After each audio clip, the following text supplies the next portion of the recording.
The applause that greets Dolly Parton is warm in a way that feels different from the usual studio welcome. It's not just polite appreciation, it's affection, familiarity, a kind of collective sigh. Dolly smiles broadly as she walks out, her presence filling the room without demanding it. She waves lightly, almost bashful, as if surprised people are still happy to see her after all these years. When she sits, she does so carefully, hands folded, posture relaxed, eyes bright with curiosity rather than expectation. Joy Behar leans in first, setting the tone with a teasing remark about Dolly's legendary status. The audience laughs, the other hosts smile, and Dolly chuckles softly, deflecting the praise with practiced humility.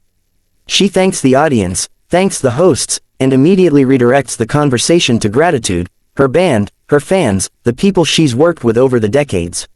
She speaks slowly, thoughtfully, as if each word is chosen for comfort rather than effect.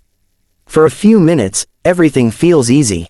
They talk about music, about storytelling, about how Dolly has managed to remain relevant without losing her identity. Dolly answers with warmth, sprinkling gentle humor into her stories. The audience hangs on every word. Joy listens, smiling, but there's a subtle shift in her posture, a tightening around the eyes that suggests she's preparing to steer the conversation somewhere sharper. Then Joy pivots. "You're loved by everyone," Joy says, her tone still light but now more pointed. "People across every political and cultural line adore you. But don't you think staying so neutral all these years is a way of avoiding responsibility?" The laughter fades. A low murmur ripples through the audience. The question hangs heavier than it sounds, carrying an accusation beneath the smile. Dolly doesn't react immediately. She listens fully, head slightly tilted, eyes attentive. When she speaks, her voice is gentle.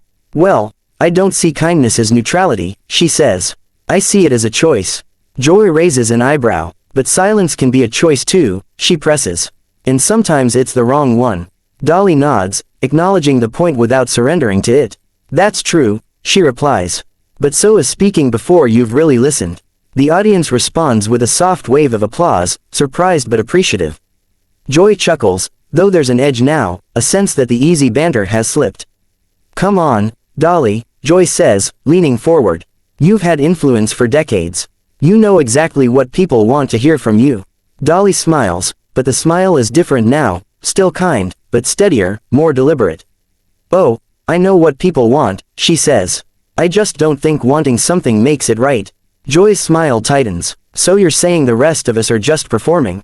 Dolly shakes her head slowly. "No, honey," she says softly. "I'm saying some folks confuse being loud with being brave." There's an audible gasp, followed by applause that breaks out before anyone at the table can stop it. One of the hosts shifts uncomfortably. Joy's expression hardens. "That sounds real nice," Joy says, "but it's easy to talk about dignity when you never actually take a stand." Dolly doesn't raise her voice. She doesn't lean forward. She simply meets Joy's gaze. "I take a stand every day," she says calmly. "I just don't always do it on television." The room goes quiet. She continues, still measured. "I grew up with very little. I grew up being judged before I ever opened my mouth. What I learned is that you don't have to announce your goodness for it to matter." Joy laughs sharply. "So we're all supposed to believe you're doing the real work behind the scenes?" Dolly nods. "You don't have to believe me," she says. "The people I help know, and that's enough for me." The audience applauds again, louder now, some people nodding along. Joy shifts in her chair, clearly irritated by the response. "This is a talk show," Joy says. "It's about opinions, about saying something, and I am saying something," Dolly replies gently. "I'm saying kindness isn't weakness.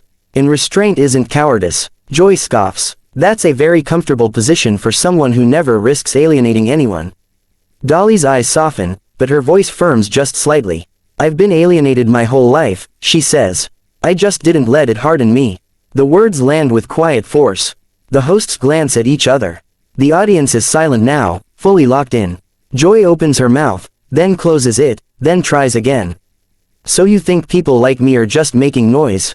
Dolly shakes her head. "No, I think you care deeply," she says sincerely.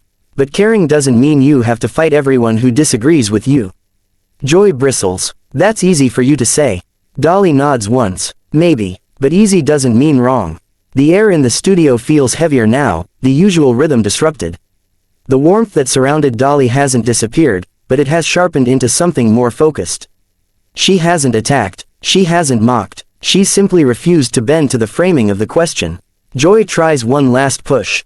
So you're saying morality doesn't need a microphone? Dolly smiles faintly. I'm saying morality needs consistency, she replies. What you do when no one's watching matters more than what you say when everyone is. The applause this time is sustained, impossible to ignore. Joy leans back in her chair, lips pressed thin, clearly frustrated. The producer signals for a break earlier than planned. When the cameras come back up, the atmosphere is unmistakably tighter, like a room where a window has been closed too quickly. The applause is scattered, uncertain, and Joy Behar doesn't wait for it to fully die down before speaking. Papers shuffle sharply in front of her, the sound louder than necessary. She adjusts her glasses, sits straighter, and exhales through her nose in a way that makes it clear she intends to reclaim control. Dolly Parton, meanwhile, looks exactly the same as she did moments before. Hands folded, shoulders relaxed, expression open. She glances toward Joy with no trace of triumph or defensiveness, only patient attentiveness, as if she's ready to continue a conversation rather than survive a confrontation. Joy launches in. Let me clarify something, she says, her voice brisk. This show exists for opinions. Strong ones. And refusing to state yours doesn't make you morally superior. The audience shifts in their seats. A few nervous laughs ripple, quickly fading. Dolly nods slowly, as if weighing the words. I don't think I'm superior to anyone, she replies gently. I just think responsibility looks different for different people. Joy's eyes narrow. That sounds like a convenient escape hatch. Dolly smiles faintly, not amused, not offended. It's only convenient if you think everyone's job is the same, she says. Mine has always been to bring people together, not sort them into teams. Joy scoffs, a sharp sound.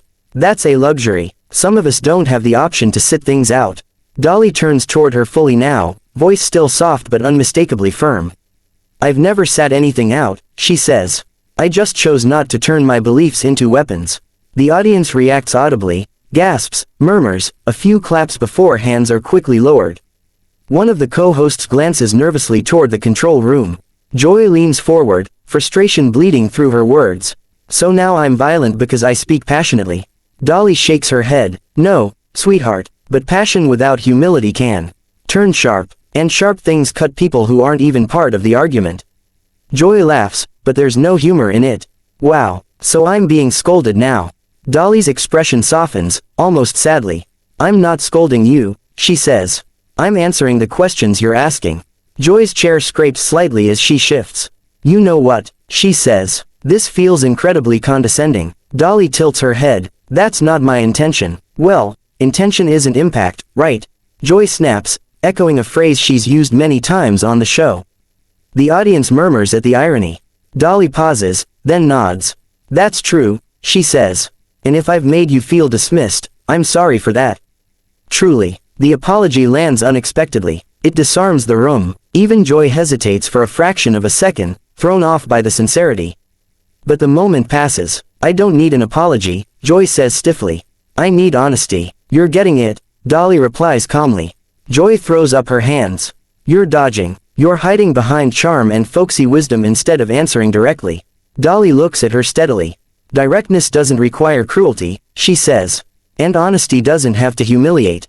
That word, humiliate, hangs in the air. Joy's face flushes. So now I'm humiliating people on my own show. I didn't say that, Dolly responds gently. But I do think conversations should leave room for dignity. For everyone. Joy pushes back from the table slightly. This is unbelievable, she mutters, not quite under her breath. One of the co-hosts tries to interject, offering a diplomatic segue, but Joy cuts her off with a raised hand. No, Joy says, I want to finish this. She turns back to Dolly. Do you honestly believe your way is better than everyone else's? Dolly takes a breath. I believe my way works for me, she says. And I believe anger has its place, but it shouldn't be the only tool we reach for. Joy shakes her head, incredulous. You're sitting there judging me. Dolly's voice remains even. I'm reflecting what I'm hearing, she says. If that feels uncomfortable, maybe it's worth asking why. The audience reacts strongly now, applause mixed with sharp intakes of breath. One host looks visibly alarmed.